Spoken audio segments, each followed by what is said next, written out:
नमस्कार दोस्तों, पृथक विचार में आपका स्वागत है। मैं हूं देवेंद्र वर्मा। हमारे देश में आजकल एक तथाकथित दलित नेता चंद्रशेखर उर्फ रावण के बड़े चर्चे चल रहे हैं, क्योंकि इन महाशय ने दलित राजनीति के नाम पर जिस तरह की आजकल एक अराजकता का माहौल बनाने की कोशिश की है, उससे पूरा देश एक तरह से स्तब्ध है। इस तरह की हरकत कोई पहली बार नहीं है। इस तरह की अराजकतावादी राजनीति करने में ये एक तरह से पारंगत माने जाते हैं। और विडंबना ये है कि इनके पीछे इनके नारे लगाने वाले जितने लोग हैं, इनके कार्यक्रमों में जितने दरी बिछाने वाले लोग हैं, जितने इन्हें अपना नेता मानने की भूल कर रहे हैं, उन लोगों को इतना भी नहीं पता ये किस तरह की दलित राजनीति है, जिसके अंदर लोगों को सिर्फ नुकसान के अलावा कोई भी फायदे जैसी चीज ना मिली है, ना कभी मिलने की कोई उम्मीद है।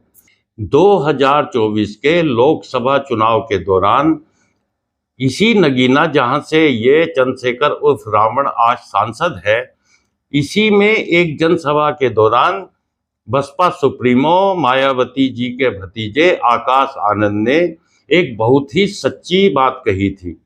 उन्होंने चंद्रशेखर रावण के चरित्र के बारे में लोगों को सावधान करते हुए कहा था कि ये वो व्यक्ति है जो दलित समाज के नवयुवकों को उकसाकर सड़कों पर उतारता है, और उसके बाद जब उनके ऊपर गंभीर धाराओं में मुकदमे दर्ज हो जाते हैं और पुलिस उनके विरुद्ध कार्रवाई करने लगती है, तो ये व्यक्ति उन सभी चीज़ों से पूरी तरह से पल्ला झाड़ लेता है और ये कह देता है कि ये मेरे कार्यकर्ता नहीं है और ना ही मैं इन लोगों को जानता हूँ।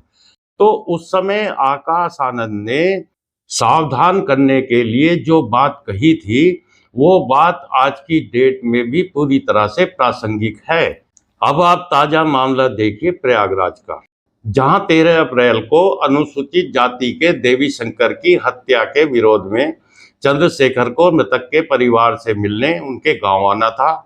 उसके बाद पाल समाज की 8 साल की लड़की के साथ हुई घटना को लेकर वहां भी जाना था, लेकिन पुलिस ने कानून व्यवस्था का हवाला देते हुए उनको वहां जाने से मना कर दिया और उनको बताया कि उनके वहां जाने से कानून व्यवस्था की स्थिति बिगड़ सकती है, क्योंकि पुलिस अच्छी तरह जान चुकी थी कि इनके आने की खबरें इनके व्हाट्सएप ग्रुप पर इस तरह से प्रसारित की जा रही थी कि वहां पर काफी बड़ी मात्रा में इनके अराजक समर्थकों के इकट्ठा होने की जानकारी पुलिस को लगातार मिल रही थी। लिहाजा इन्हें वहां जाने से मना कर दिया गया और इनको वहीं सर्किट हाउस में बैठा लिया गया, जिसके जवाब में चंद्रशेखर रावण ने गर्मा गर्मी पुलिस के साथ की। ये देखकर इनके समर्थक बुरी तरह से उत्तेजित हो गए और उन्होंने नारेबाजी करते हुए पुलिस के साथ धक्का मुक्की शुरू कर दी। देखते ही देखते दंगा फैलाने की पूरी तैयारी हो गई और इसी के साथ पुलिस पर हमला कर दिया गया। पुलिस की गाड़ियां तोड़ दी गईं, साथ ही 100 से अधिक वाहनों को आग के हवाले कर दिया गया। बड़ी मुश्किल से पुलिस ने इस अराजक तमाशे पर काबू पाया और उसके बाद पुलिस ने जब उपलब्ध साक्ष्यों के आधार पर उपद्रवियों की धरपकड़ शुरू कर दी, तो यही चंद्रशेखर रावण तुरंत इस बात से पल्ला झाड़ते हुए दिखाई दिए। इन्होंने सीधे सीधे कह दिया कि इस तरह का बवाल करने में जो लोग भी शामिल हैं, उनसे मेरा कोई लेना देना नहीं है, क्योंकि मेरी आजाद समाज पार्टी और मेरी भीम आर्मी एक बेहद ही अनुशासित संगठन है और हमारे किसी भी संगठन के व्यक्ति से आप ये उम्मीद कर ही नहीं सकते कि वो किसी तरह की अराजकता या दंगों में शामिल होगा या दंगे जैसी चीज की कल्पना भी करेगा। अब आप देख लीजिए कि आकाश आनंद ने इस व्यक्ति की फितरत के बारे में उस समय जो बात कही थी, क्या आज भी इस व्यक्ति की फितरत में उसमें जरा सा भी कोई चेंज आया है? आज भी इनकी वही स्थिति है जो इनकी शुरू से रही है और उसी का नतीजा है कि 75 से ज्यादा लोग गिरफ्तार हो चुके हैं, 55 से ज्यादा लोगों के नाम नामजद रिपोर्टें हो चुकी हैं, 550 अज्ञात लोगों के नाम रिपोर्ट दर्ज हो चुकी है। इसका मतलब साफ है कि इनके इस तमाशे के चक्कर में पड़कर बहुत बड़ी मात्रा में वहां के नवयुवकों ने अपने आप को बेहद ही जोखिम में डाल दिया है, क्योंकि इनके उकसावे में आकर जिन लोगों ने सड़कों पर उतरकर इस तरह का ये अराजक तांडव किया, उनके खिलाफ पुलिस ने जो धाराएं लगाई हैं वो बेहद ही गंभीर श्रेणी की हैं। और इसका मतलब साफ है कि जो लोग पकड़े गए हैं या जिन लोगों के नाम रिपोर्ट दर्ज हुई है या जो लोग अज्ञात में दर्ज हैं, उन लोगों का आने वाला समय बहुत ही कठिन होने जा रहा है।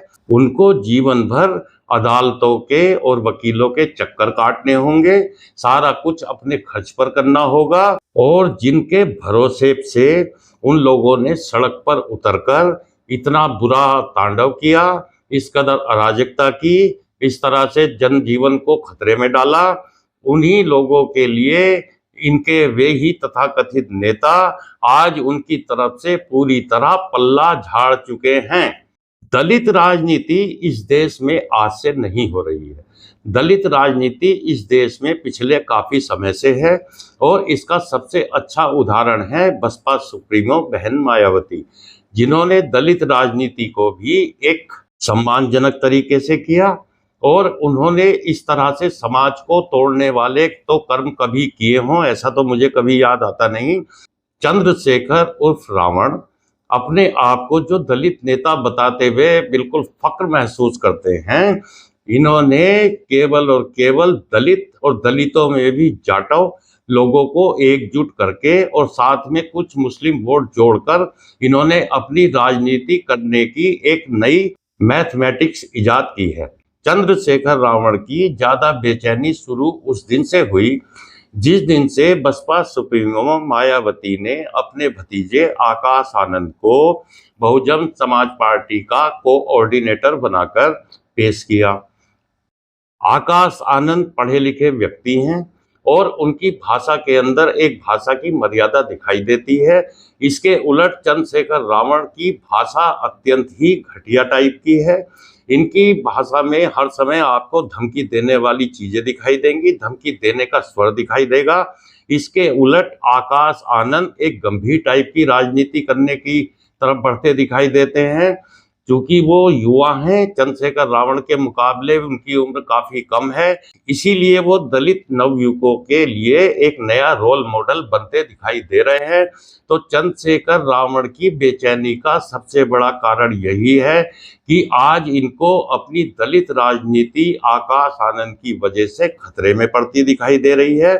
अरे भाई, आकाश आनंद तो बसपा सुप्रीमो बहन मायावती की ही राजनीति को आगे बढ़ा रहे हैं, जिसके अंदर बहन मायावती ने हमेशा सर्वजन की बात की है।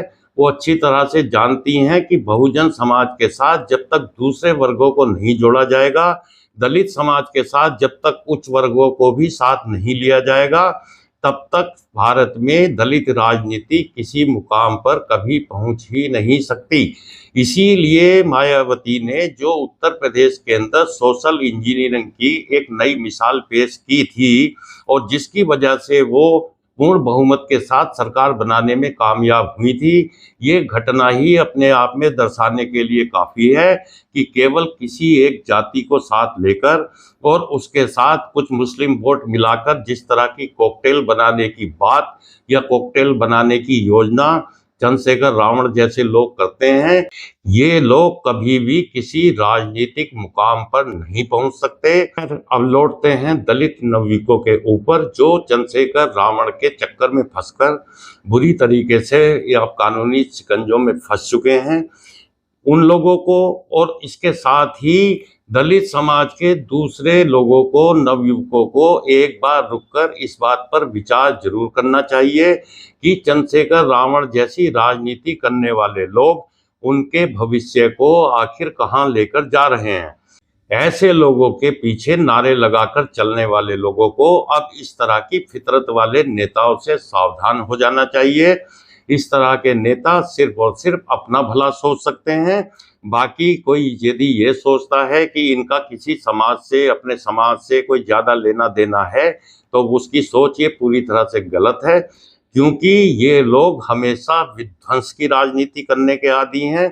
ये लोग सृजन की राजनीति कभी कर ही नहीं सकते। ये मेरा तो दलित समाज के नौजवानों से ये निवेदन है कि यदि उन्हें अपना कोई नेता चुनना है तो उस नेता को अपना नेता माने जो वास्तव में उनका हितैषी हो, जो वास्तव में उनके समाज को कहीं ले जाने की कोई कुव्वत रखता हो, हैसियत रखता हो। इस तरह के अराजक तत्वों के साथ मिलकर वो थोड़ी देर के लिए उत्पात जरूर मचा सकते हैं, लेकिन उसके बाद होने वाली जो कार्यवाही होती हैं उसके लिए वो पूरी तरह से खुद जिम्मेदार होते हैं। मुकदमेबाजी में फंसकर न जाने कितने नौजवान पूरी तरह बर्बाद हो चुके हैं। अब आगे इस तरह से नौजवान बर्बाद ना हो, इस बात की जागरूकता अब दलित समाज के लोगों के अंदर आ जानी चाहिए, क्योंकि इस तरह की राजनीति देश को तो गर्त में ले ही जाती है, साथ ही जिस समाज के नाम पर ऐसे नेता अपनी राजनीति करते होते हैं उस समाज को भी वो पूरी तरह से रसातल में ले जाने के अलावा कुछ और नहीं करते हैं। तो आज के वीडियो में इतना ही। अगले वीडियो में मिलेंगे किसी और विषय के साथ। दोस्तों, आपसे निवेदन है कि चैनल को सब्सक्राइब करें, वीडियो को लाइक करें और कमेंट भी जरूर करें। नमस्कार।